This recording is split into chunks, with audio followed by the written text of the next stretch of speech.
materi, mungkin sekilas saya sampaikan latar belakang kami memilih topik yang kita angkat pada malam hari ini adalah bahwa kalau kita ingin mengikuti seseorang, kita itu harus mengenal beliaunya.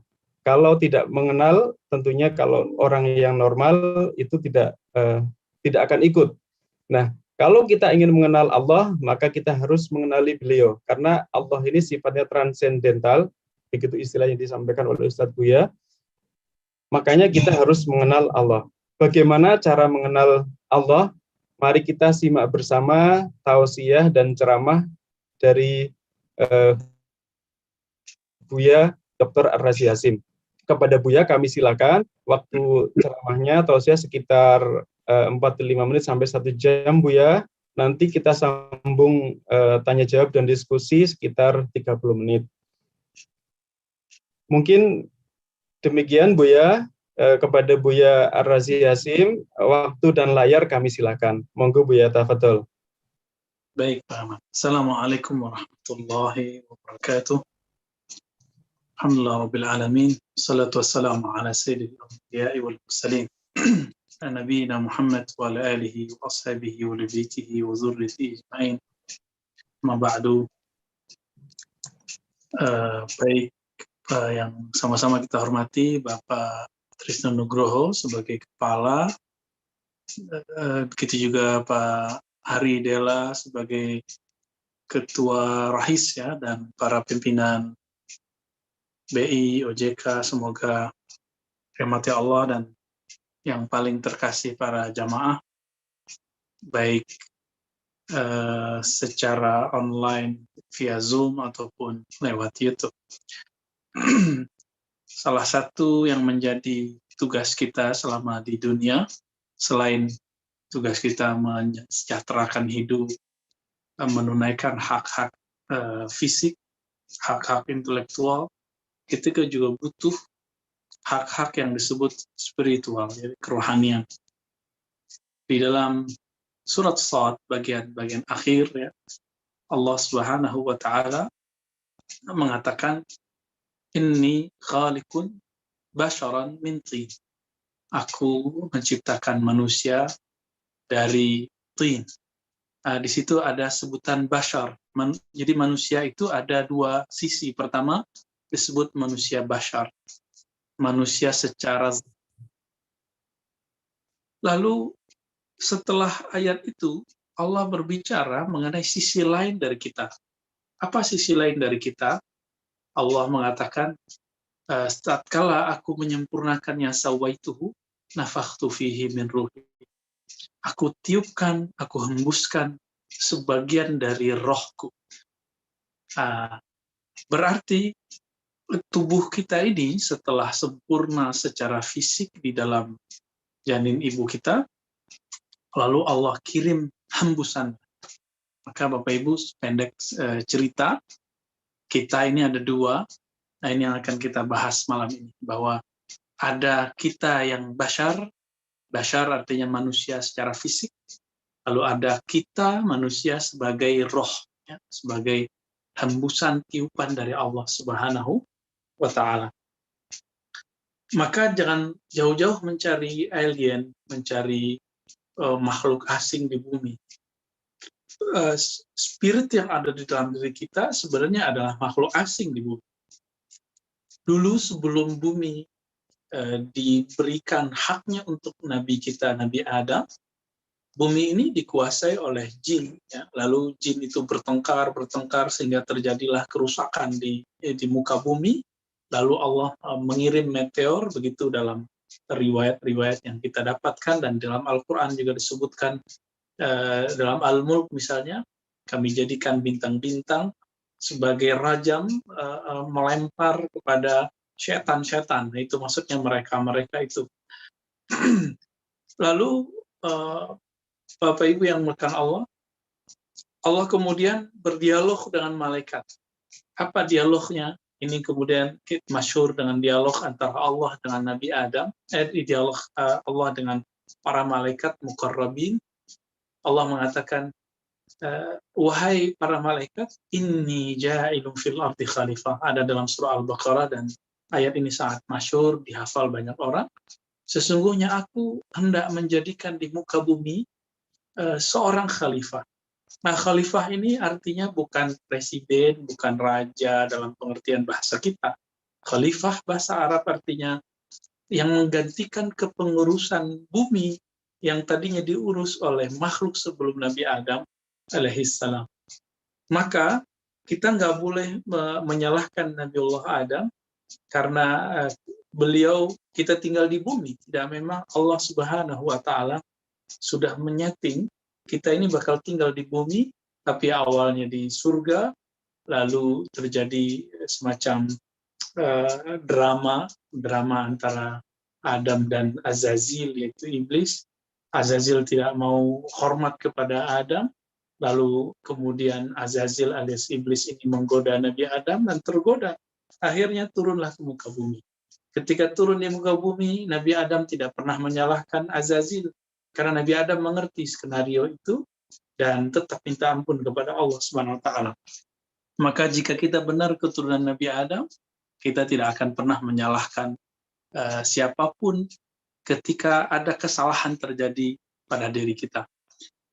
Nah, Bapak Ibu yang bukan Allah, siapakah yang ada di dalam diri kita itu?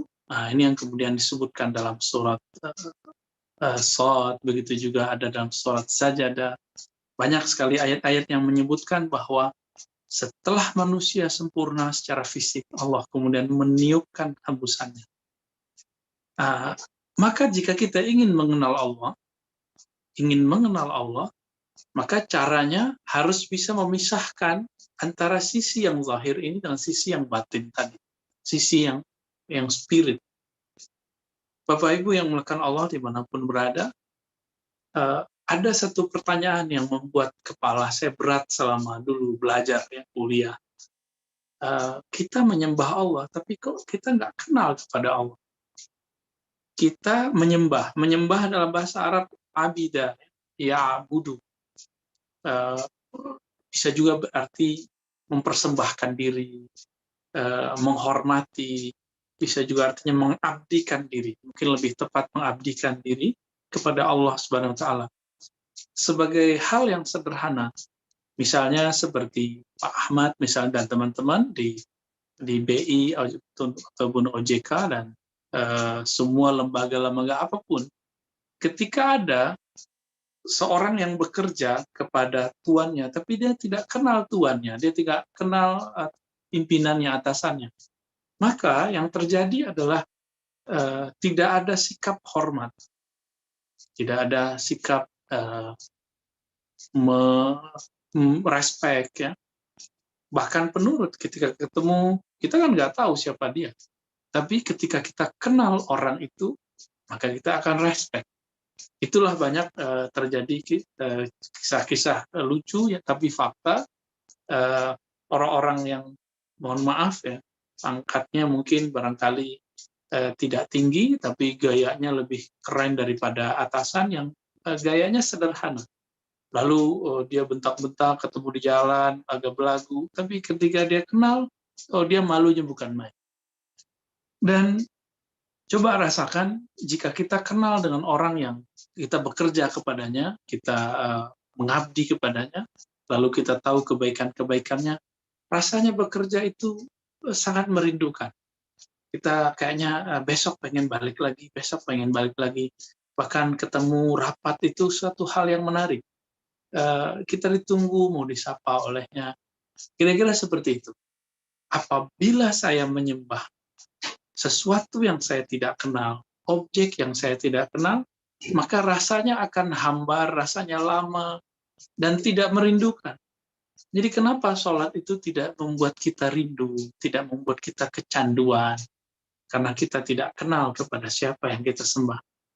Jadi, ayat yang sering kita baca dalam surat Zariyat, وَمَا خَلَقْتُ الْجِنَّ وَالْإِنسَ إِلَّا لِيَعْبُدُونَ.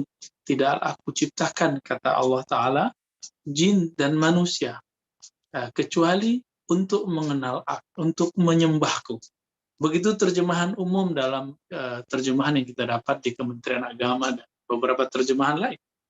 Namun, Bapak Ibu Saudara, kalau Allah, Kalau kita mengikuti terjemahan ulama sahabat, jadi Al-Quran itu juga diterjemah oleh orang-orang Arab.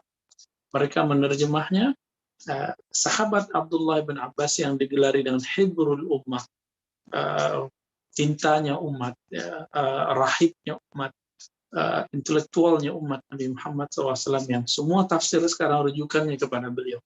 Apa kata beliau? Tidaklah aku ciptakan jin dan manusia kecuali untuk mengenal aku. Baru kalau sudah kenal aku, baru mampu menyembahku.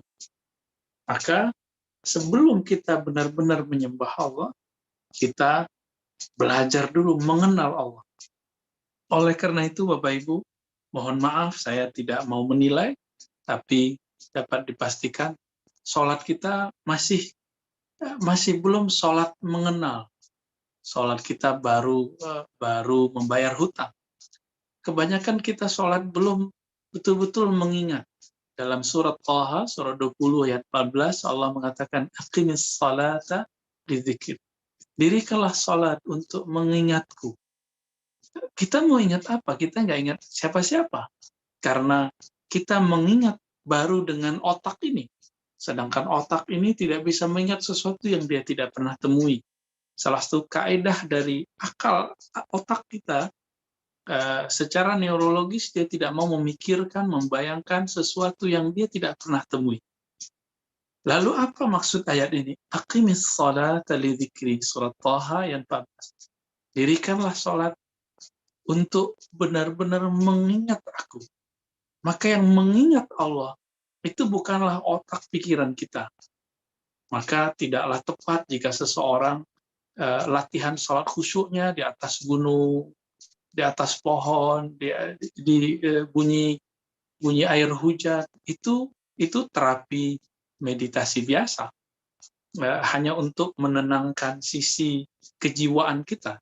Tapi sholat itu bukan untuk sekedar menenangkan jiwa. Sholat itu ada target-target lain. Apa itu? Berkoneksi kepada Allah dengan cara mengingat. Dan Allah mengatakan dalam surah Al-Baqarah, fazkuruni azkurkum. Sebut aku ingat engkau.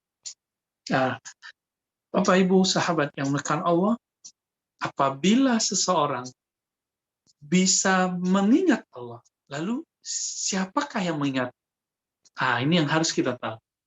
Itu sebabnya ada satu kaidah ulama-ulama, para wali-wali Allah, bukan hadis Nabi, tapi ini perkataan seorang alim, ulama, seorang wali Allah, namanya Yahya ibn Mu'adz Ar-Razi.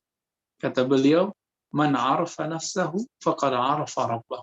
Siapa yang mengenal jati dirinya, dia pasti mengenal ilahinya, Tuhannya. Apa maksudnya, teman-teman sahabat yang dimuliakan Allah? Siapa yang mengenal dirinya, bahwa dirinya ini ada dua sisi. Ada sisi yang tercipta dari tanah. Ada sisi yang tercipta, bukan tercipta ya, terhembus dari kesucian hembusan Allah Subhanahu wa Ta'ala. Maka spirit yang dihembuskan Allah itulah yang mampu untuk mengingat Allah. Karena dialah dulu yang pernah bertemu, sebagaimana disebutkan dalam surah Al-A'raf, alastu birabbikum. Bukankah aku Rabb kamu, Tuhan kamu, yang menghembuskan kamu, yang menciptakan kamu. Lalu kemudian semua arwah mengatakan, bala syahidna, tentu ya Rabb, kami menyaksikan engkau. Inilah yang dikatakan maqam ihsan, yang Nabi SAW ketika ditanya oleh Sayyidina Jibril bertanya, apa itu Islam, apa itu iman, atau apa itu ihsan. Islam itu amal zahir, iman itu amal intelektual, amal puncaknya sampai kepada qalbu. Sedangkan ihsan itu amal ruhani. Engkau beribadah seakan memandang kepadanya. Engkau beribadah seakan-akan melihat. Jika tidak, engkau merasa dilihatnya. Nah, inilah ruh. Jadi ruh itu jika dia mengingat, dia bisa ingat kenapa dia pernah bertemu Allah. Tapi otak kita tidak pernah bertemu Allah. Itulah yang dikatakan oleh Ibnu Mas'ud dan Abdullah bin Abbas. Ya. Mereka berdua sepakat mengatakan, la tafakkaru fi dzatillah. Jangan memikirkan zat Allah dengan fikiran. Ya. tapi fikirkanlah sifat-sifat Allah. Pikiran kita boleh berpikir tentang sifat, betapa indahnya Allah. Maka Asmaul Husna, nama-nama yang indah, kita bisa fikirkan, kita ingat-ingat betul ya. Allah ini Rahman, Allah ini Rahim, pengasih kepada semua orang, baik itu mukmin ataupun kafir. Itu Rahman. Kalau Rahim, itu adalah kasih sayang untuk kekasih-kekasihnya saja. Jadi Rahman, mukmin kafir dapat. Tapi Rahim, tidak semua mukmin pun dapat. Hanya yang wali-wali kekasih-kekasihnya yang mendapat. Nah, kita bisa menghayatinya. Tapi apabila kita masuk ke pemahaman ayat tadi, ya, aqimis salata lidzikri. Jadikan salat untuk mengingatku, maka yang mengingat hanyalah ruh. Nah, ruh itu mengingat tidak dalam rupa bentuk, tidak dalam suatu dimensi, ya, bentuknya begini, bentuknya begitu, enggak. Itu kekuatan akal kita bisa memikirkan sesuatu yang bertempat, berbentuk, ada rupanya, ada warnanya. Maka jika ada orang mengatakan Allah bertempat di langit, Allah bertempat di arasy, itu mereka masih berbicara sesuai dengan akalnya, walaupun dia menyebutkan dalil. Kenapa? Karena Allah Subhanahu wa Ta'ala dalam Al-Quran surat Syura ayat 11, laisa kamitslihi syai'. Tidak ada yang serupa dengannya sesuatu pun. Sesuatu itu bertempat, dia tidak bertempat. Sesuatu itu berubah, dia tidak berubah. Sesuatu itu berwarna, dia tidak berwarna. Nah, maka saya pada malam ini hanya ingin mengantarkan saja, memantik saja, tidak tentu tidak langsung jadi semuanya mengenal Allah, ya, tapi memantik supaya kita mau mencari tahu sebenarnya yang mengingat itu siapa. Ya. Itulah yang kita sebut ruh, ya, spirit yang ada dalam diri. Tapi Bapak Ibu sahabat yang melakukan Allah, kita dan alam semesta ini juga sama-sama mempunyai ruh, tapi berbeda ruh. Di dalam diri manusia ada ruh yang sempurna. Nah, ini kalau kita lihat tumbuhan. Di tumbuhan itu, Bapak Ibu, itu ada namanya ruh, ar-ruh an-nabati. Ya. Ruh tumbuh. Itu sebabnya pohon-pohon, tumbuh-tumbuhan, bunga, itu tumbuh, naik ke atas. Dan uniknya, tumbuh-tumbuhan tersebut, dia kepalanya paling atasnya itu, pucuknya itu selalu mengarah kepada di mana terbit matahari. Apabila pohon-pohon yang tidak berakal seperti kita, tidak berkolbu seperti kita, dia mencari cahaya, tentu kita lebih utama mencari sang sumber cahaya. Lalu kita lihat ada hewan-hewan, tumbuh-tumbuhan. Kalau tumbuhan tadi ar-ruhun nabati, sedangkan pada hewan ada ar-ruh al-hayawani. Ada ruh hewan. Hayawan itu arti aslinya adalah hidup. Jadi hewan bahasa Indonesia, arti asli dari bahasa Arabnya itu hidup. Tapi kita sudah terbiasa mengatakan hewan itu binatang. Padahal dalam bahasa Arab binatang itu ada sebutannya. Ada binatang ternak, al-an'am, al-bahaim. Ada binatang yang bukan ternak, tapi buas, siba'iyah, ya, dan macam-macam. Tapi karena kita menyerap dari bahasa Arab, kita cuma ngambil spiritnya. Apa itu maknanya, meaningnya? Hayawan berarti sesuatu yang hidup. Nah, jadi di hewan-hewan itu juga ada ruh. Itu ruhul hayawan, ya, roh hewan, roh hidup. Nah, di dalam tubuh kita, dua-dua itu ada. Itu sebabnya kita tumbuh. Kita tumbuh dari kecil, menjadi anak-anak, menjadi remaja, sekarang sudah dewasa, bahkan sudah tua. Kita tumbuh. Kuku kita tumbuh. Nah, tapi tidak semua bagian itu berlanjut. Di umur-umur yang sudah di atas 22 tahun, tidak ada lagi biasanya pertambahan badan. Badan meninggi, tidak ada. Karena ruh nabatinya hanya bekerja sampai di situ, lalu bekerja di bagian-bagian yang lain. Setiap sel, setiap saat ada yang mati, lalu hidup, ada yang mati, lalu hidup. Jadi bekerjanya stagnan. Ya. Namun ada ruh. Ruh yang mana yang ditiupkan Allah? Bukan ruh yang itu yang Allah tiupkan. Ruh yang Allah tiupkan, Imam Sidi Ahmad Tijani menyebutnya Ar-Ruhul Kudusi, roh yang suci. Ya, roh yang suci. Namun beberapa masyayikh kita menyebut dengan Ar-Ruh An-Nafsan. Ya, ini sama artinya. Roh spirit dari jiwa kita. Ya. Roh inilah yang berasal darinya. Nah, di dalam ayat Al-Quran ada kata kunci, nafakhtu fihi min ruhi. Aku tiupkan kepada manusia itu sebagian dari rohku, sebagian dari spirit. Hembusan itu tidak semuanya Allah hembuskan. Kecuali Nabi Muhammad, maka semuanya Allah berikan. Itu sebabnya Nabi Muhammad langsung mendapatkan kesadaran utuh ketika beliau masih kecil. Ya. Umur 7 tahun, umur 5 tahun sampai 7 tahun, beliau sudah dibelah dadanya dan dibersihkan dari semua keburukan-keburukan. Dan ketika ditanya oleh Abu Darda, wahai Rasulullah, mata tadri annaka nabi? Kapan engkau tahu kau adalah seorang nabi? Beliau menjawab, ketika aku dibersihkan dadaku oleh dua malaikat ketika aku masih kecil. Jadi tidak benar orang mengatakan bahwa nabi ini diangkat umur 25. Tidak. Beliau sudah jadi nabi, Adam belum ada. Dan beliau sudah sadar beliau jadi nabi ketika malaikat membersihkan dadanya. Nah, ini nabi diberikan keutuhan hembusan dari Allah Subhanahu wa taala. Sedangkan kita hanya diberikan separuhnya, ya, sebagiannya. Nah, yang sebagian ini lagi Bapak Ibu, sahabat-sahabat yang dimuliakan Allah, ketika kita mati, dia kemudian juga terbagi lagi, ya. Ada yang masuk ke alam barzakh, ada yang masuk ke alam akhirat sampai ke surga. Nah, ini kemudian disebut dengan spirit amal atau roh amal. Ya. Nah, inilah yang dikatakan dalam Al-Quran. Ya. Jaza'an bima kanu ya'malun. Balasan bagi kamu dalam surah Al-Ahqaf terhadap apapun yang kamu amalkan. Ya. Apapun yang kamu kerjakan.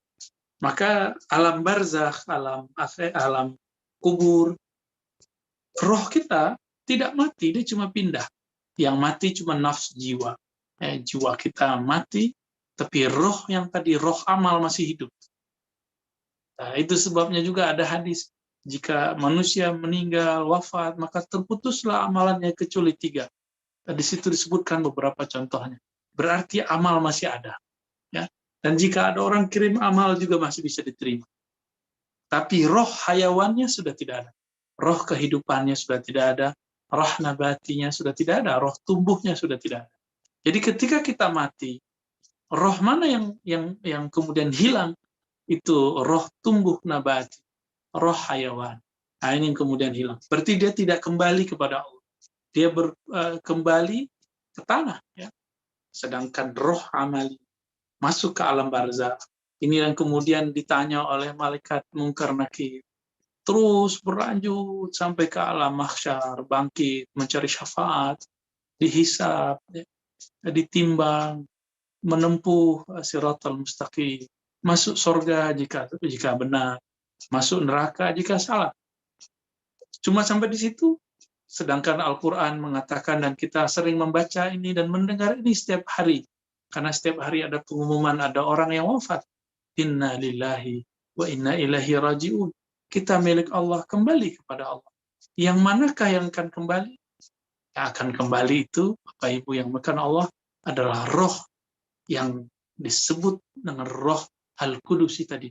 Roh suci tadi, yang ternyata ada di dalam roh amalinya seorang yang sedang masuk surga, yang sedang ditanya di alam kubur. Ya.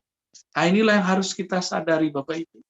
Bahwa di dalam diri kita ada sesuatu yang lain. Bukan tubuh ini, dia bukan dari tanah, bukan dari api, bukan dari angin, bukan dari fisik. Dia dari hembusan Allah yang maha suci. Siapa yang mengenal hembusan itu, dia akan mengenal Allah Subhanahu wa taala. Disitulah baru kemudian terjadi koneksi tiada batas ketika orang sholat. Zikir yang nikmat ketika dia zikir. amalan yang tulus ketika dia beramal, sedekah yang ikhlas ketika dia berdonasi. Ini juga yang membuat seseorang mencari tentang jati dirinya. Kita banyak ketemu orang belajar agama, kemudian pindah lagi. Ada kehausan ingin mencari lebih. Apa yang sebenarnya terjadi? Ini adalah kerinduan, keinginan sang diri sejati itu kembali kepada Allah. Inna ilaihi raji'un, kembali kepadanya. Nah, dan Bapak Ibu, kenapa kita perlu sholat? Ternyata sholat itu media untuk mengenang dan kembali sesaat. Nah, di dalam Al-Quran disebut surah Al-Baqarah ya, ayat 45 itu menyebutkan tentang perihal sholat, bahwa Allah Subhanahu wa Ta'ala menegaskan sholat itu memang berat ya, 45, 46. Wa innaha lakabiratun illa 'alal khashiin. Sesungguhnya sholat itu sangat berat sekali, kabirah, bahkan besar sekali, kecuali bagi orang-orang yang khusyuk. Siapa yang disebut khusyuk? Nah, kata khusyuk ini boleh saya artikan kecuali bagi orang-orang yang mengenal Allah. Jadi salah satu penafsiran secara isyari dari makna ayat ini, khashiin yakni arifin, orang-orang yang mengenalnya. Siapa mereka? Alladzina yazunnuna annahum mulaqu rabbihim. Mereka yang yazunnun. Yazunnun secara harfiah berarti mempersepsikan, merasakan, membangun semacam kondisi rohani. Mereka mulaku, liqa, ketemu Allah, Rabbihim. Wa annahum ilaihi raji'un. Dan bahwasannya mereka kembali kepadanya. Di ayat itu tidak ada kalimat akan kembali. Lafaznya sangat jelas. Wa annahum ilaihi raji'un. Dan mereka kembali kepada Allah. Maka orang-orang yang arifin, setiap dia sholat, ruhnya terasa kembali kepada Allah. Bapak Ibu, ini ilustrasi terakhir ya. Sebelum kalau ada nanti kita diskusi. Kalau kita merantau seperti Bapak Ibu yang bertugas di Bali ya, yang bertugas di mana saja atau yang merantau kemana saja, pasti ada kerinduan ke kampung halaman. Itu pasti. Saking rindunya kita kepada kampung halaman, kadang kita pasang foto, kita sering membuka, kita sering sekali merindukan masa lalu, maka kita suka reuni sekolah, reuni kuliah. Kalau pulang kampung, kita kemudian menelusuri kembali di mana dulu kita main-main, tempat yang indah, yang sangat berkesan dalam diri. Itu tempat kembalinya tubuh, karena tubuh kita lahir di kampung tersebut. Misalnya di antara Bapak Ibu ini ada yang orang Jawa Tengah, misalnya orang Kudus. Ketika merantau, lalu rindu pulangnya ke Kudus. Kenapa? Di situ ada orang tua. Ada orang tua yang membesarkan kita. Di situ ari-ari kita ditanam. Maka kita rindu pulang ke sana. Karena kerinduan itu, kemudian kita menelpon siapa yang ada di sana, mengingat siapa yang di sana. Nah, ini ilustrasi. Sholat itu sebenarnya adalah pulang kampung dalam perantauan ruh kita. Jadi ruh kita ini lagi dititipkan Allah ke tubuh ini, harapannya dia mengingat jalan pulang dan mencari jalan pulang. Jadi roh ini diberi tugas, seperti yang disebut dalam surat Zariyat tadi. Ya, وَمَا خَلَقْتُ الْجِنَّ وَالْإِنسَ إِلَّا لِيَعْبُدُونَ. Tidaklah aku ciptakan jin dan manusia, kita ini manusia, kecuali untuk mengerti jalan pulang mengenal aku, jalan pulang menuju aku. Tubuh pulang ke tanah, roh kita pulang kepadanya. Mari mengenal Allah lebih dekat, maka kenali diri kita yang kurang baik ini, ya sisi binatang ternak dalam diri kita, sisi buas dalam diri kita.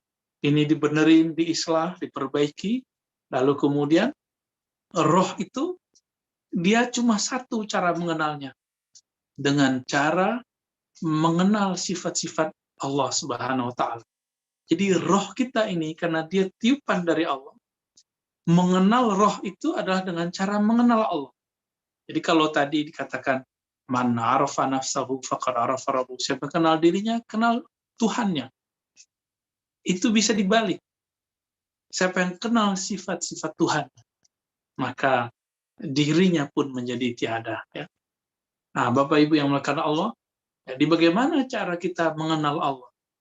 Nah, kesimpulan sederhananya, ahli rohani yang mewarisi ilmunya dari baginda Nabi Muhammad SAW, mereka mewarisi ilmu ruh. Roh ini untuk kenal kepada Allah itu melalui kenal dulu sifat-sifat Allah. Ya. Maka belajarlah ilmu tentang Allah, tentang Allah. Ya. Sifat-sifat Allah, bagaimana Allah, keindahan Allah, nama-nama Allah. Cuma itu cara untuk mengenal Allah. Lalu yang kedua, ada ahli intelektual. Mereka mengenal Allah dengan cara berpikir, memikirkan ciptaan Allah. Ciptaan Allah itu boleh disebut dengan af'alnya Allah, perbuatan-perbuatan Allah. Ada juga para orang-orang yang rajin berzikir, ulama-ulama sufi, ulama tarekat, ya. Mereka mengenal Allah lewat nama-namanya, lalu disebut di kolbunya. Jadi mereka mengenal sampai di kolbunya. Sampai kolbunya bergetar, itu yang disebutkan dalam surah Al-Anfal. Idza dzukirallah wajilat qulubuhum. Jika sebut nama Allah, kolbu bergetar. Ya. Ada orang cari tenang, kelompok ini bisa memfasilitasi ketenangan. Ala bidzikrillah tatmainnul qulub. Ketahuilah, hanya dengan mengingat Allah, menyebut nama Allah, kolbu menjadi tenang. Jadi kolbu ini karakternya nggak bisa tenang, dia selalu bergerak gelisah. Kapan dia tenang? Jika kolbu diberikan semacam nutrisi, yaitu nutrisi asma Allah. Nah, sedangkan ruh, dia hanya dengan mempelajari nama, sifat, bahkan mempelajari tentang keadaan wujudnya zat Allah Subhanahu wa Ta'ala.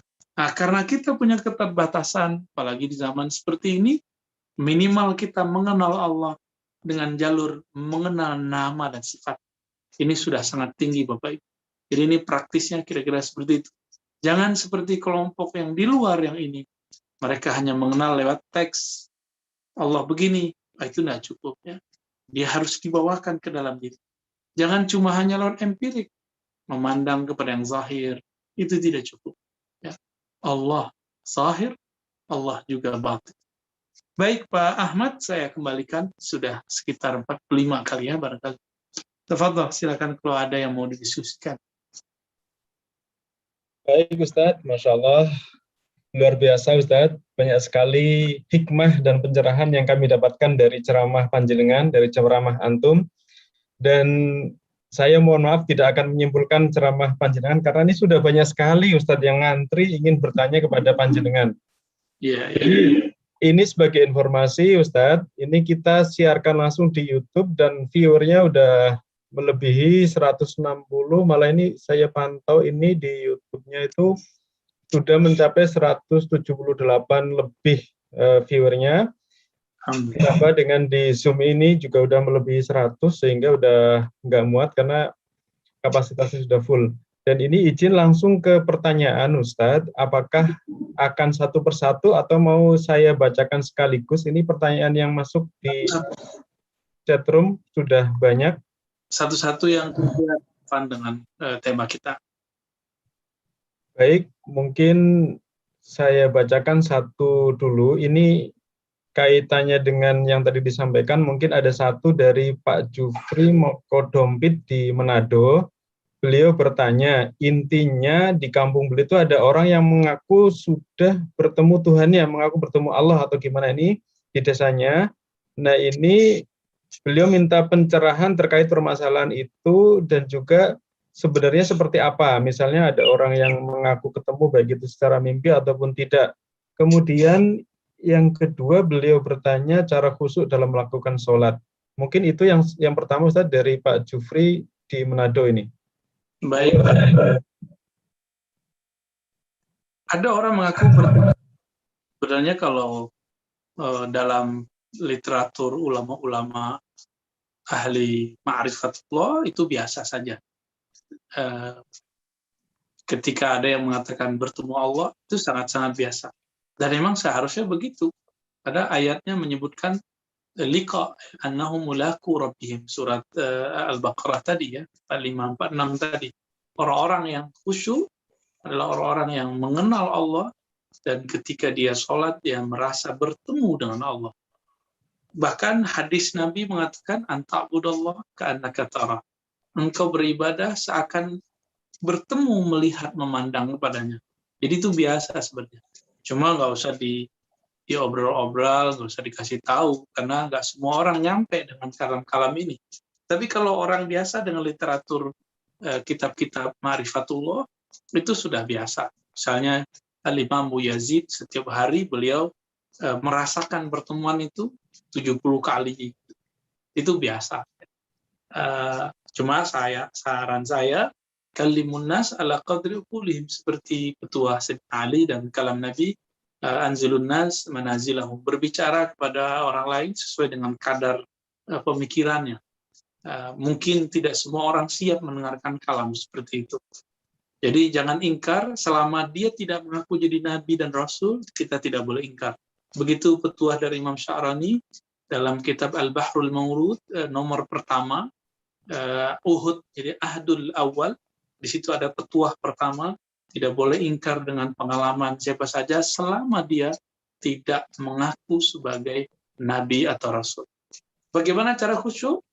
Sederhananya, kenali yang disembah, niscaya kita khusyuk kepada Allah Subhanahu wa Ta'ala. Baik, Ustadz, terima kasih atas pencerahannya. Ini sebenarnya di YouTube juga banyak yang bertanya, Ustadz. Namun nanti kami mohon maaf kepada jamaah apabila karena terbatasnya waktu tentunya tidak semua pertanyaan akan dijawab. Dan ini izin saya akan bacakan pertanyaan lagi dari jamaah yang mungkin terkait dengan topik yang kita sampaikan malam ini, Buya. Ini dari Pak Syalabi, beliau bertanya intinya, kalau saya simpulkan, dalam rangka mengenal Tuhan itu kan ada semacam orang yang mengikuti tasawuf. Nah, pertanyaan beliau, apakah dari segi tradisi keilmuan Islam dan juga secara dasar hukumnya, itu dibenarkan adanya laku tasawuf dan sejenisnya, Ustadz? Mohon pencerahan. Bagus. Lelaku tasawuf itu setara dengan lelaku ahli fikih. Ahli fikih ini dijawab dengan baik oleh Imam Al-Ghazali. Ya, silakan cari, sudah diterjemah seingat saya, Ringkasan Ihya Ulumuddin. Ini recommended dibaca, sebaiknya ada di rumah, di perpustakaan pribadi setiap muslim yang ingin mengenal Allah. Beliau membedakan antara ahli fikih dengan ahli tasawuf. Apa perbedaan ahli fikih dan tasawuf? Dulu sebenarnya di zaman Nabi, zaman sahabat, tabi'in, yang disebut ahli fikih itu ahli tasawuf juga. Tapi berkembang ilmu itu kemudian menjadi lebih kecil bercabang. Hari ini orang yang disebut hebat itu bukannya menguasai banyak hal, tapi orang yang hebat itu yang menguasai satu hal tapi mendalam. Sama ya, dalam tradisi keislaman juga itu terjadi. Ilmu fikih, ilmu yang kita pelajari dari kecil, rukun Islam 13, syarat rukun, sah batal, sunnah bid'ah, ini ilmu tujuannya cuma satu, ma'rifatu sihhatal amal wa ghairi sihhatiha, ghairi sihhati, ya. Mengetahui kesahihan satu amal ataupun ketidaksahihannya. Itu secara ilmu fikih. Ilmu tasawuf lebih canggih lagi. Mengetahui amal kita diterima oleh yang disembah atau tidak. Nah, gitu. Itu perkataan Imam Ghazali, ma'rifatu raddil amal wa qabulih, ya. Amalan ini diterima atau tidak. Bagaimana cara mengetahuinya? Nggak usah jauh-jauh, ya. Kita kalau punya suatu proyek, lalu kita buat, kita punya indikator ini berhasil atau tidak. Betapa tidak adilnya kita dengan diri kita sendiri, diri yang batin ini, diri yang zahir pun batin. Untuk masalah sholat, kita nggak punya indikator keberhasilan. Untuk kerja kita punya indikator keberhasilan, punya visi, punya misi, punya macam-macam lah ilmunya sekarang. Tapi kenapa untuk sholat tidak punya indikator keberhasilan? Di dalam Al-Quran diberikan 2 indikatornya. Khasyi'in, yaitu orang yang merasa bertemu Allah, dan dia merasa meyakini kembali kepada Allah. 2 itu indikatornya. Nah, jika 2 indikator ini dapat, baru disebut dengan khusyuk. Dan ini ilmunya para sufi. Sufi yang sahih pasti. Setahu saya sufi ya sahih. Kalau enggak disebut sufi, disebut mutasawwif. Mutasawwif ini orang yang berpakaian sufi, tapi mereka bukan sufi. Dan perlu diketahui saya bukan sufi ya. Saya cuma pencinta sufi. Pencinta ahli fikih, pencinta ahli hadis. Dan saya berharap Allah memberikan ilmu-ilmu mereka juga kepada saya dan kepada kita semua. Jadi bagaimana laku tasawuf? Ini sangat penting. Inilah spiritnya ahli fikih. Kalau nggak ada ahli tasawuf, ahli fikih bisa gelisah sepanjang hidup. Ya, barangkali itu. Atau kalau saya buat ilustrasi, di Risalah Al-Qusyairiyah, karya Imam Qusyairi, di ujung kitab itu ada kisah Imam Syafi'i, Imam Ahmad. Mereka lagi duduk ya, tiba-tiba ada seorang sufi lewat. Awalnya Imam Ahmad yang penghafal hadis, beliau mengatakan ke Imam Syafi'i, wahai guruku, aku ingin mau menguji orang sufi ini. Katanya sufi itu gila, sufi itu bodoh, sufi itu orang-orang yang pemalas, gitu. Tunggu. Tapi apa kata Imam Syafi'i? Jangan. Nanti kamu kualat, kira-kira begitu kalau diterjemahkan. Apa yang terjadi? Imam Ahmad ngotot untuk menguji. Dia ujilah pertanyaan. Hai sufi, apa pendapatmu mengenai seseorang murid yang sholatnya dia bingung sudah 4 rakaat atau 3 rakaat dalam sholat zuhur? Ini sebagai contoh. Apa kata imam? Kata orang yang ditanya ini, sufi yang tadi diremehkan oleh Imam Ahmad. Wahai Abu Abdullah Ahmad, apabila seseorang murid dia lupa berapa rakaatnya ketika dia menyembah Allah, maka ajarilah dia bagaimana cara mengenal Allah. Ini membuat Imam Ahmad kaget, karena bayangan Imam Ahmad, orang ini akan menjawab dengan hadis, dan hadisnya salah. Ternyata di luar itu, ternyata pakai ayat surat Zariyat itu, wa ma khalaqtul jinna wal insa illa liya'budun. Ya'budun yang artinya ya'rifun, mengenal. Kalau ada seorang murid, seorang hamba, dia masih lupa 3 rakaat, 4 rakaat salatnya, berarti dia belum mengenal Allah. Maka ajari dia mengenal Allah. Disebutkan oleh Imam Qusyairi, Imam Ahmad pingsan. Fana namanya ya. Jadi jangan, kalau kita nggak paham tentang sufi, kita diam saja, tidak usah mengingkari. Ya. Wallahu a'lam bishawab. Baik, terima kasih Buya. Karena ini masih terkait dengan tadi yang disampaikan, ini ada yang bertanya singkat. Yang mana yang harus didahulukan antara fikih dengan ilmu tasawuf itu? Monggo, Buya. Antara fikih atau jangan, bagi saya tidak boleh dipisah-pisah. Ini harus dipelajari secara berbarengan. Kalau enggak, ahli fikih ini kan menyebut amalannya dengan taklif, beban. Sedangkan ahli tasawuf itu tidak menyebut amalan sholat itu sebagai taklif, tapi amalan itu sebagai ta'rif, sarana mengingat, mengenal Allah. Jadi beda caranya. Coba buka semua ilmu fikih ya. Itu ilmu mengenai apa yang Allah bebankan, yang Allah tugaskan kepada manusia dari amal-amal yang sudah ditentukan ya. Jadi perbedaan urgennya di situ. Ini zahir, ini batin, dan ini harus barengan. Ini yang Nabi dahulukan. Coba lihat periode Mekah 13 tahun. Apa yang Nabi ajarkan? Itu batinnya. Perintah sholat sudah turun 3 tahun sebelum hijrah. Apakah Nabi langsung sholat? Tidak. Ya. Ketika ada sahabat Nabi, yaitu Sayyidina Ali, diutus ke Yaman dalam hadis Bukhari, Nabi mengatakan, panggillah, ajaklah, serulah orang-orang ahli kitab yang ada di Yaman. Pertama kali apa? Mengenal Allah. Berarti itu intinya tasawuf. Baru setelah itu, setelah mereka kenal Allah, ajarkan mereka sholat. Ya, fa'idha arafu, apabila mereka telah mengenal Allah, maka ajarkanlah sholat. Nah, ini mohon maaf ya, saya sedikit berbeda dengan beberapa kawan-kawan, mungkin para pendakwah, ini bukan berbeda kontradiksi, tapi berbeda pendekatan. Ya. Bagi saya, ketika ada orang belajar Islam, jangan langsung disodorin amal. Tapi fasilitasi dia untuk mengenal apa yang dia mesti tahu, mengenal siapa yang dia sembah. Jadi kalau ada orang mu'alaf sebelum puasa, jangan suruh dia puasa dulu. Kalau ada seorang perempuan belum berhijab, kemudian dia belajar tentang Islam, atau dia mu'alaf misalnya, jangan langsung kemudian, kamu wajib pakai jilbab. Pelan-pelan saja dulu. Pelan-pelan ajarkan dia mengenal Allah, bagaimana indahnya Allah, bagaimana Allah itu kalau memerintahkan suatu, pasti tujuannya baik-baik, gitu ya. Nah, nanti dia akan dengan kesadaran yang total memakai jilbab itu dan tidak akan bisa lepas lagi. Tapi kalau baru masuk Islam, baru belajar, langsung kamu harus pakai. Dan saya sudah banyak melihat orang-orang di sekitar kita yang dulu berjilbab, sekarang tidak. Kenapa?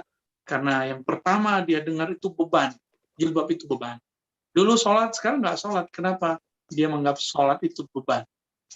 Jadi dalam metodologi yang saya dapat dari saya kecil, saya diajarkan sekaligus tata cara sholat di hari apa, menikmati rasa sholat di hari apa. Jadi kita belajarnya bareng. Kira-kira begitu ya, wallahu a'lam bishawab. Baik, terima kasih Buya, sangat mencerahkan sekali. Izin Buya, ini saya spesial bacakan pertanyaan yang ada di chat room-nya atau komen di YouTube Buya, karena terkait juga dengan topik kita. Ini dari Ibu Evi Fitriani. Assalamualaikum Buya. Di Al-Quran Allah kadang menyebut diri dengan kami atau banyak atau jamak. Kadang juga menyebut dengan sebutan aku atau tunggal. Apa bedanya? Kemudian yang kedua bertanya, sopankah berdoa dengan menyebut diri aku memohon daripada hamba memohon? Monggo Buya. Ya, itu persoalan bahasa ya, dan juga persoalan ilmu ma'rifatullah. Sebenarnya itu satu pertemuan sendiri tentang kami, aku, dia, itu pertemuan sendiri. Saya bocorin dikit aja ya. Contohnya nih ada ayat, pakai dia dulu deh. Dia ini paling sering teman-teman, kata dia, kul huwallahu ahad. Katakanlah dia, Allah itu esa. Kata huwa. Huwa itu sendiri teman-teman, itu kedalamannya sampai sehari ini belum ada kitab yang menuntaskan penjelasan tentang huwa. Yang paling bagus itu Ibnu Arabi, tapi Ibnu Arabinya dituduh sesat juga oleh orang yang nggak ngerti ya. Ibnu Arabi mengatakan huwa itu ungkapan yang kalau kita baca bisa melepaskan letih, capek, ya, plong. Kenapa? Karena huwa itu membebaskan diri kita dari bayang-bayangan, dari keterbelengguan kepada alam semesta, dari asumsi-asumsi. Karena huwa, dia, itu tidak sanggup, dan ini yang disebut dengan disentuh oleh pandangan, pikiran, la tudrikul absar. Semakin orang terbebas dari asumsi pikiran-pikirannya, mimpi-mimpinya yang berlebihan, angan-angannya yang tidak ada ujungnya, itu semakin dia kemudian bahagia. Maka huwa itu zikir bahagia kalau versi saya. Kul huwallahu ahad. Ditemuilah kebahagiaan dalam surah Kul huwallahu ahad.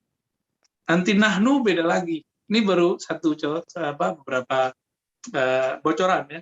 Lagi. Ada ayat la ilaha illallah, la ilaha illahu, la ilaha illa ana, la ilaha illa anta. Ya enggak? Banyakan mana di Quran? Allah itu enggak membebani kita untuk semuanya sampai kepada ana, aku. Tapi minimal Allah kasih fasilitas huwa. Maka di Quran lebih dari 20 ayat yang menyebutkan la ilaha illahu, tiada yang berhak disembah, yang berhak dituju, yang berhak dikenal, yang berhak dirindui, yang berhak dicari tentang hakikatnya kecuali Dia. Nah, ini ayatnya sampai 20-an, sedangkan la ilaha illallah cuma beberapa kali, dua beberapa kali. La ilaha illa anta cuma satu beberapa kali ya. La ilaha ana juga begitu. Artinya apa? Ini ada makna-makna sendiri. Ya. Insya Allah kalau ada waktu panjang nanti kita turunkan ayatnya, maknanya nanti saya tampilkan. Insya Allah. Wallahu a'lam bishawab. Ya, terima kasih Bu ya. Izin ada pertanyaan lagi yang terkait. Ini dari Pak Suharjo Gunadi Bu ya. Assalamualaikum Bu ya. Apa bedanya jiwa, ruh, dan nafs? Dan bagaimana kita bisa mengenal Allah Subhanahu wa taala sehingga kita dalam bertindak selalu mawas diri dan takut kepada Allah Subhanahu wa taala. Monggo Bu ya. Ya, jiwa ini kita bagi sesuai dengan ruh tadi ya. Ada jiwa yang berkaitan dengan tumbuh nabati. Nah, maka jiwa yang ini sukanya makan, minum, kawin, ya itu dia. Jadi untuk berkembang biak, tumbuh, itu nanti ada kaitannya dengan jiwa yang kedua, itu ruh hayawan, ruh kehidupan. Ini jiwa yang boleh kita sebut jiwa ini energinya ada pada ruh itu. Jadi jiwa inilah yang kemudian menjadi wadah daripada ruh. Ya. Di mana ruh tadi, ruh yang nabati, yang tumbuh, ruh kehidupan itu ada pada jiwa. Ya. Nah, jiwa-jiwa inilah kemudian Allah wafatkan. Ya. Kullu nafsin dha'iqatul maut. Setiap jiwa pasti merasakan mati. Kecuali satu jiwa, yaitu ar-ruh an-nafsan. Jiwa yang menjadi wadahnya ruh. Nah, jiwa inilah yang kemudian kalau dia ketemu jalan kepada Allah, dia selamat masuk ke alam. Ya. Dia yang kemudian bisa dengan mudah menghadapi padang mahsyar. Jadi ini perbedaannya. Jiwa yang tadi, yang dua tadi, nabati, hayawani, itu berkaitan erat dengan kepentingan duniawi, kebutuhan-kebutuhan duniawi, obsesi. Tapi kalau jiwa yang ruh dan spirit, ini tidak pernah mati. Ini yang akan kembali kepada Allah jika memang tahu jalan pulang kepada Allah. Ini perbedaannya. Lalu bagaimana cara kita biar nggak mikirin dunia? Apa gimana Ustaz? Jadi ini pertanyaannya, bagaimana kita mengenal Allah Subhanahu wa taala sehingga kita dalam bertindak itu selalu mawas diri dan takut kepada Allah. Kenali nama-namanya, kenali sifatnya, kenali keagungan-keagungannya. Saya misalnya kalau pertama ketemu dengan Mas Ahmad, misalnya Pak Ahmad, pertanyaan pertama apa? Siapa namanya, gitu ya? Benar nggak? Maka kalau kita ingin mengenal Allah, langkah pertamanya ya al-khutwah al-ula ma'rifatul asma. Jadi yang pertama adalah mengenal nama. Hal ta'lamu lahu samiyya. Begitu dalam Al-Quran, tahukah kalian bahwa dia memiliki nama? Walillahil asma'ul husna. Dan Allah Subhanahu wa taala mempunyai nama-nama yang indah. Maka mulailah mengenali namanya, rasakan bahwa namanya itu mengalir di semua lini kehidupan kita. Nanti akan muncul apa yang kita harapkan, akan terjauhkan dari apa yang kita takut. Insya Allah. Baik, terima kasih Buya. Ada pertanyaan lagi nih dari Bapak Awal Syahyudi. Beliau bertanya, bicara tentang mengenal Allah, apakah yang dimaksud yang disembah Allah dan yang menyembah Allah? Mohon pencerahan Buya. Gawat nih pertanyaannya. Itu bahasa orang lagi mabuk mencintai Allah. Ya. Karena orang yang mabuk cinta ini, dia tidak menganggap dirinya punya peran dalam dirinya. Dia menganggap bahwa dia bisa menyembah itu karena diberi hidayah. Jadi sebenarnya siapa yang menyembah? Ya, itu adalah gerakan ilahiyah Allah sendiri yang menyembah dirinya. Maka muncullah kalam-kalam seperti itu. Allah menyembah Allah. Nah, saya tidak mau terjebak di kalam ini karena ini kalam berbahaya. Nanti Syekh Siti Jenar muncul lagi ya. Yang paling aman itu penjelasan yang sering saya kasih contoh ke teman-teman di kajian yang lain. Di saat kita dipanggil oleh Allah SWT, hayya 'alas shalah. Apa jawabannya? La haula wala quwwata illa billah. Tiada daya dan upaya untuk sholat kecuali dengan izin Allah. Ini yang paling pas ya, untuk menjawab pertanyaan tadi. Jadi saya bisa sholat, bisa takbir, bisa ruku, bisa berangkat ke masjid, bisa sujud di masjid, bisa membaca lafaz-lafaz yang indah, yang mulia, itu karena izin dari Allah Subhanahu wa Ta'ala. Nah, maksud kalimat ini bukan untuk mengatakan dia menyembah dia, tapi maksudnya adalah kita tahu diri. Kalau sholat kita ini, ruku, sujud kita ini karena izin dan gerakan darinya, pantas nggak seorang hamba yang kenal Allah meminta tarif pahala kepadanya? Pantaskah seorang hamba yang kenal kepadanya beramal lalu pamrih? Puasa supaya proyeknya diterima, puasa supaya naik pangkat. Ini memalukan untuk seorang yang mengenal Allah. Puasa Daud supaya sakti. Untuk orang awam, ini keren sekali. Tapi untuk seorang yang kenal Allah Subhanahu wa Ta'ala, masa dia ketika beramal pun Allah yang izinkan, Allah yang kasih kesempatan. Lalu pinjaman fasilitas ini kita pakai, lalu kita minta upah. Contohnya saya minjemin Pak Ahmad sesuatu. Lalu Pak Ahmad pergi bawa, pas pulang Pak Ahmad bilang, mana upahnya? Padahal Pak Ahmad minjem kepada saya, kira-kira gitu. Apabila tubuh ini, diri kita ini, alam semesta ini, pinjaman dari Allah, fasilitas dari Allah, pantaskah seorang hamba ketika menyembahnya, minta pamrih, minta sesuatu dari, itu maksud kalam tadi ya. Wallahu a'lam bishawab. Terima kasih Buya. Mohon izin ada yang bertanya lagi Buya.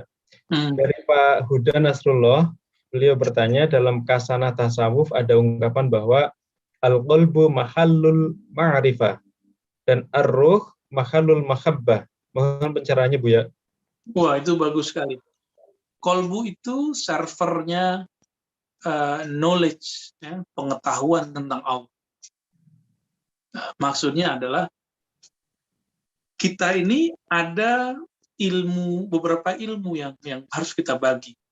Ilmu tentang alam itu tersimpan di akal otak sini, di otak kita ya. Tapi ada ilmu tentang mengenal nama dan sifat Allah itu tersimpannya di dalam kolbu kita. Inilah yang disebut dalam ayat yang saya bacakan tadi, ala bidzikrillah tatma'innul qulub. Ketahuilah hanya dengan menyebut, mengingat tentang ilmu tentang Allah, kolbu jadi tenang. Nah, maka kolbu itu tempat menyimpan nama-nama Allah. Nah, maka tanyalah kepada semua orang-orang ahli zikir, di mana tempat berzikir dalam diri itu di kolbu. Jadi ada zikir namanya zikir khafi. Dalam riwayat Imam Al-Baihaqi dikatakan hadisnya hasan, tapi mauquf ya, bahkan maqtu' ya. Khairul rizqi ma yakfi wa khairul dzikri ma khafi. Sebaik-baik rezeki yang cukup, sebaik-baik zikir yang tersembunyi. Nah, yang khafi. Di mana tersembunyinya? Di dalam qalb. Nah, inilah kemudian memancarkan cahaya-cahaya ma'rifat kepada Allah SWT. Nah, kita bisa menyebut, bisa mengenang, bisa membaca nama Allah, itu kenapa? Karena kolbu itu dia berkaitan erat dengan ruh. Ruh inilah yang mengenal Allah sebenar-benarnya pengenalan, sehingga dalam ruh itu ada spirit cinta. Jadi yang rindu, yang pengen ketemu itu ruh itu. Yang nggak sabar kalau ingin ketemu dengan Allah Subhanahu wa Ta'ala, itu ruh itu sebenarnya. Cuma ruh ini ketutup oleh kolbu ketutup oleh akal ketutup oleh syahwat. Nah, kalau sudah begitu, orang nggak ada bedanya dia dengan al-an'am, binatang. Ya. Nah, kita Makan, silakan. Bekerja, silakan. Tapi kita makhluk yang ada intelektual dalam diri. Kita cari ilmu-ilmu sains. Tapi di dalam diri kita juga ada ilmu tentang kolbu, mengenal Allah. Di dalam diri kita juga ada kerinduan-kerinduan mengenal Allah Subhanahu wa taala. Itu adanya di ruh. Ya, wallahu a'lam. Terima kasih Bu ya. Izin ada yang tanya lagi nih dari Pak Sahwan Fakir. Beliau bertanya, ada teman pernah punya pengalaman ketika pikiran lebih mendominasi daripada kolbu. Dampaknya apapun diukur berlandaskan akal. Yang menyebabkan kalau ada orang sedih atau meninggal, hatinya tidak terenyuh. Seolah-olah hatinya keras. Pertanyaannya, bagaimana cara menundukkan pikiran agar pikiran sejalan dengan kolbu yang mengenal Allah? Monggo Ustaz, betul. Ya, pikiran itu perlu bertanya 5. Kenapa? Bahasa Arabnya, why? Kenapa begini? Kenapa begitu? Itu pikiran. Apa perlunya sih nangis gitu ya? Kenapa sih orang kalau doa nangis? Kenapa sih kalau ada orang begini nangis?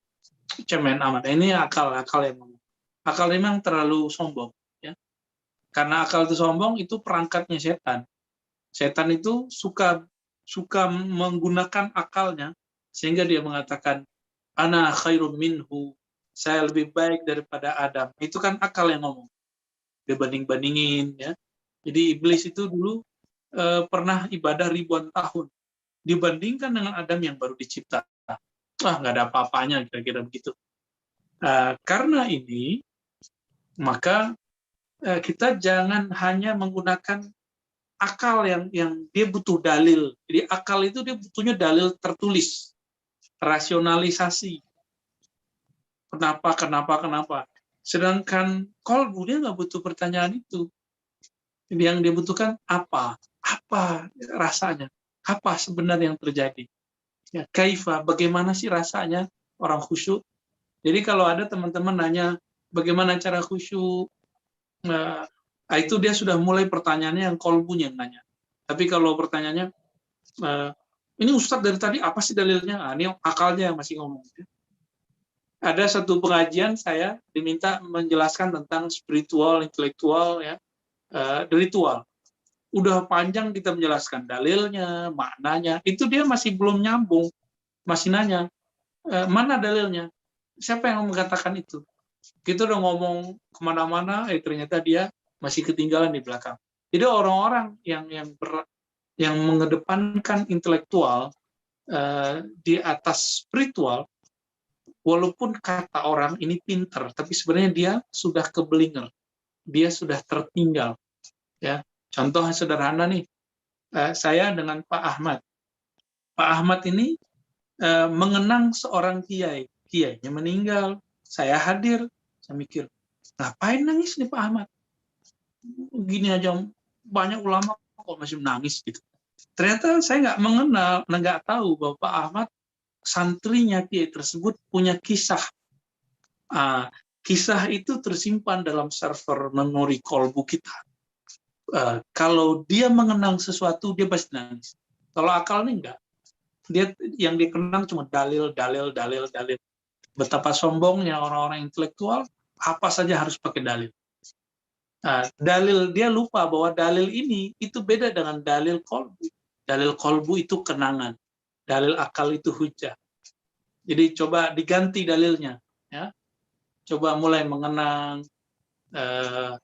Nabi itu sebagai contoh, teman-teman, ketika ada orang yang keras-keras kolbunya, kata Nabi, kamu yang keras hati, akalnya terlalu dominan, datang ke orang-orang yang fuqara, masakin, yatama, orang-orang yatim, coba kasih dia, usap kepalanya. Ini serius, teman-teman. Coba rasakan. Kita bawa duit, kita kasih orang susah. Lalu dia doain. Itu nggak perlu pakai dalil. Kita bisa merinding ketika dia berdoa. Ya. Kita pegang kepala anak yatim, yang anak yatim beneran loh ya, yang terlantar. Itu dahsyat sekali. Dengerin dia ngomong, itu bisa membuat hati ini langsung tersentuh. Jadi yang dominan, yang udah kelamaan sekolah, udah kelamaan berdalil, coba praktekin itu. Ntar temuin rasa nangis, rasa tersentuh. Ya wallahu a'lam. Terima kasih Bu ya. Izin ini masih ada lagi pertanyaan. Ini sebenarnya banyak sekali. Tentunya kami mohon maaf tidak mungkin semua pertanyaan diajukan dibahas malam ini karena ini banyak sekali. Mohon izin kami pilih yang kira-kira agak terkait dengan materinya. Ya. Izin Bu ya, ini dari PCNU Makassar ini beliau bertanya beberapa pertanyaan dari jamaah mereka terkait perbedaan jiwa, ruh, dan jasad. Monggo Bu ya, tafadhol. Jasad tercipta dari 4 unsur, tanah, air, udara, api. Ya. Makanya ada orang marah, tapi badannya panas tanpa ada kompor dalam dirinya. Nggak ada api, tapi ada unsur api. Ini jasad, disebut jasad. Kalau nafs, jiwa ini adalah wadahnya ruh, wadahnya. Lalu yang disebut kolbu ini sentralnya jiwa yang menghubungkannya dengan ruh. Sedangkan ruh itu adalah spirit yang Allah install, yang Allah kirim, yang Allah hembuskan ke dalam jiwa.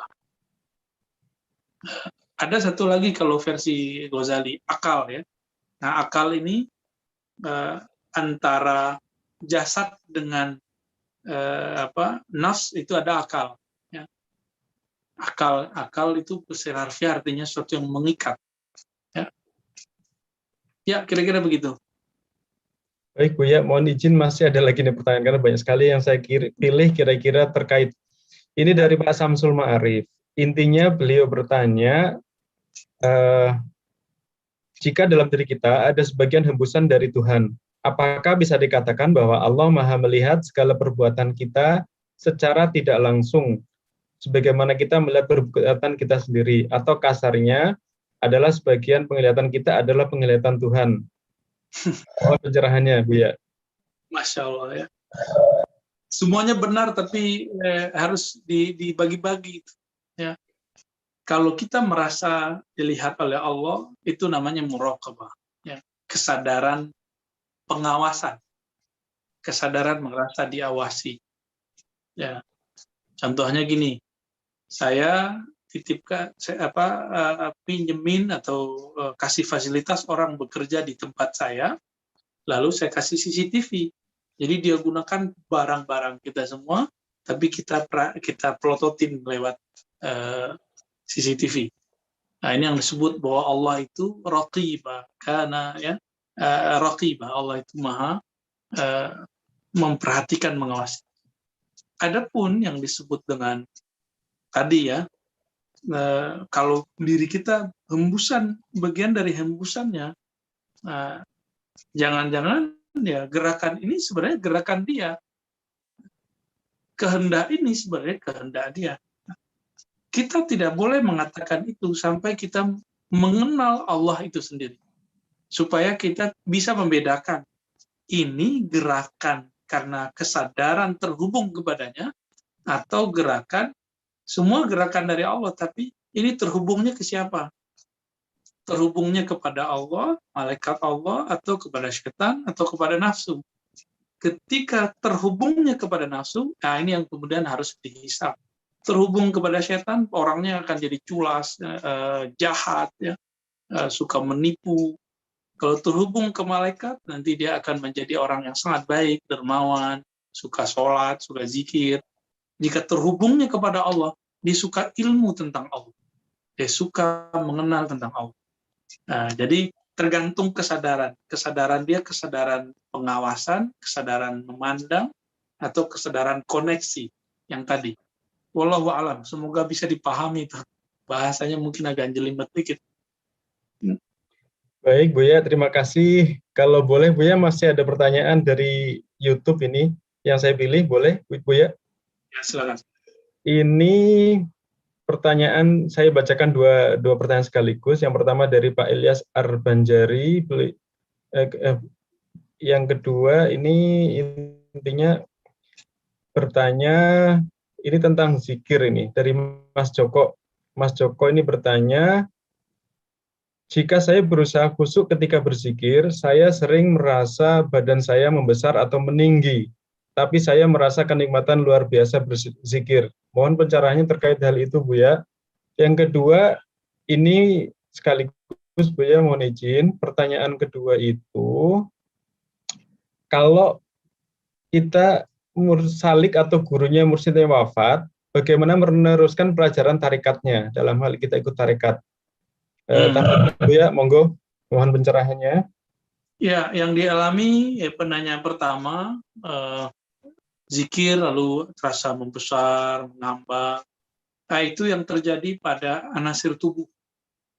Ya, karena dalam diri kita ini ada unsur udara, ada unsur air, ada unsur api. Makanya ada orang zikir merasa badannya hangat. Makanya orang-orang yang zikir ini macam-macam. Ada yang kedinginan, kayak merinding gitu. Teman-teman pernahkah ketika berzikir atau tersentuh oleh kalam seorang ulama, lalu merinding, lalu kayak dingin gitu? Nah, itu dia unsur air dalam diri kita. Nah, ini jadi boleh disebut anasir al-khalqiyah, ya. Unsur-unsur penciptaan yang Allah sebutkan di Quran sangat banyak sekali.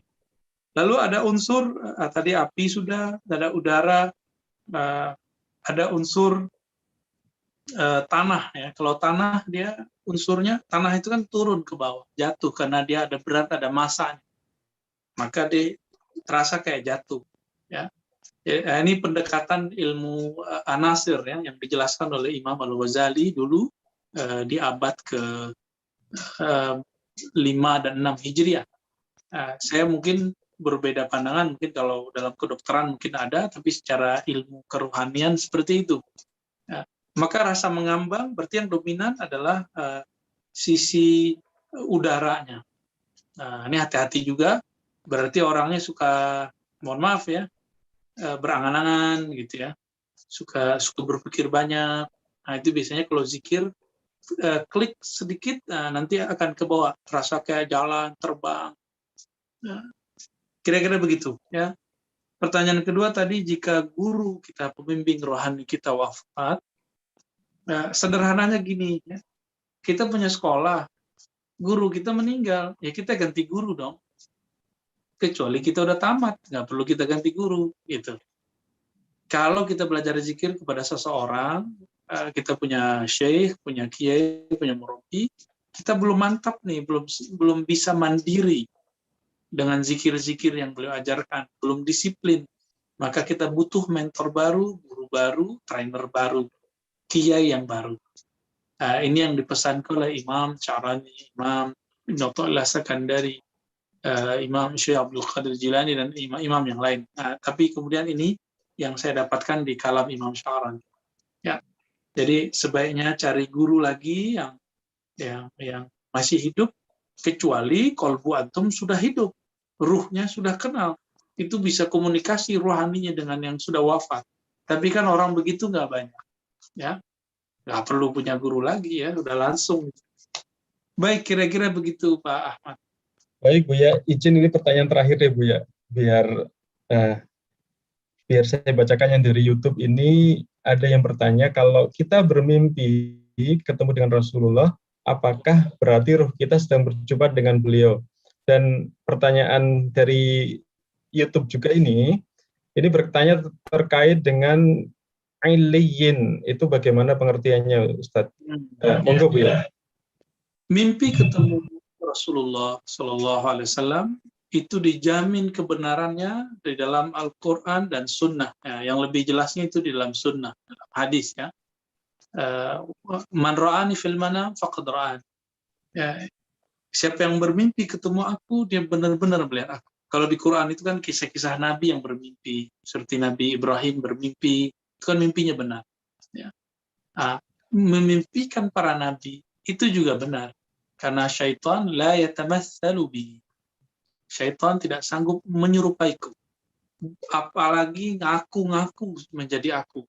Jadi ada beberapa ulama yang barangkali belum sampai kedudukan rohaninya bertemu Rasulullah secara mimpi, maka dia menolak semua mimpi ketemu Nabi dan mengatakan, Setan itu nggak bisa menyerupai nabi, tapi bisa mengaku bahwa dia nabi. Mengaku dia jadi nabi itu kan menyerupai juga, menyerupai dalam kalam. Ya. Itu juga pertanda si ulama ini belum bermimpi ketemu nabi, maka dia menolak. Ya. Dulu guru saya ada yang begitu, tapi di akhir hayatnya beliau merevisi kalamnya. Jadi beliau mengikuti Imam Barkawi dan salah satu ulama di Saudi. Tapi di akhir hayatnya beliau sudah merevisi dan tidak menggunakan pendapat itu lagi. Jadi benarkah ruhnya ketemu? Benar, itu ruhnya ketemu. Faqad ra'al haq, faqad ra'an. Dia betul-betul melihat aku. Jadi banyak-banyak sholawat, semoga bertemu benar-benar dengan Rasulullah. Ya, apalagi satu? Mungkin waktunya udah cukup, Bu ya. Sebenarnya masih banyak pertanyaan, atau mau dibacain lagi, Bu ya? Banyak sekali yang masuk di kanal YouTube maupun di Zoom, tapi karena waktunya sudah malam, mudah-mudahan masih ada kesempatan di lain waktu kita bahas lagi. Kepada Bapak Ibu, mudah-mudahan bisa bergabung lagi kalau kita ada acara lagi. Baiklah, Buya, untuk menyempurnakan acara ini, kami mohon perkenan Buya untuk memimpin doa bagi kita semua, bagi Indonesia, khususnya di musim pandemi ini, dan kita sama-sama setiap hari mendengar berita duka, dan yang tentunya paling bikin kita berduka adalah berita duka ulama-ulama kita yang meninggal dunia. Sudah banyak sekali, dan tentunya kita berharap beliau-beliau ini ada penggantinya yang jauh lebih baik daripada beliau. Dan intinya mohon doakan yang terbaik, Bu ya. Monggo, Bu ya. Baik Bapak Ibu jemaah dimanapun berada, terutama jemaah OJK BI Bali, ya. Semoga diberkahi oleh Allah, dimudahkan urusan-urusannya, karena sudah memfasilitasi thalabul ilmi, terutama mengenal Allah Subhanahu wa Ta'ala. Amin. Kemudian kepada kita semua, bangsa ini, negara ini, kita doakan semoga bangsa Indonesia ridho terhadap apa yang Allah berikan, apa yang Allah tentukan hari ini, tidak ada rasa ingkar kepada takdir-takdirnya, diberikan ketulusan dalam menjalaninya. Dan seperti yang dikatakan tadi, semoga muncul ulama-ulama pengganti yang akan meneruskan perjuangan warisan para nabi sallallahu alaihi wasallam. Untuk itu mari kita bacakan surah Al-Fatihah. Doa yang teragung ada dalam surat Fatihah. Semoga Allah angkat dengan ditutup dengan sholawat. Al-Fatihah. Ar-Rahmanir-Rahim. Maliki yaumiddin. Iyyaka na'budu wa iyyaka nasta'in. Ihdinas siratal mustaqim, siratal ladzina an'amta 'alaihim, ghairil maghdubi 'alaihim waladdallin. Amin.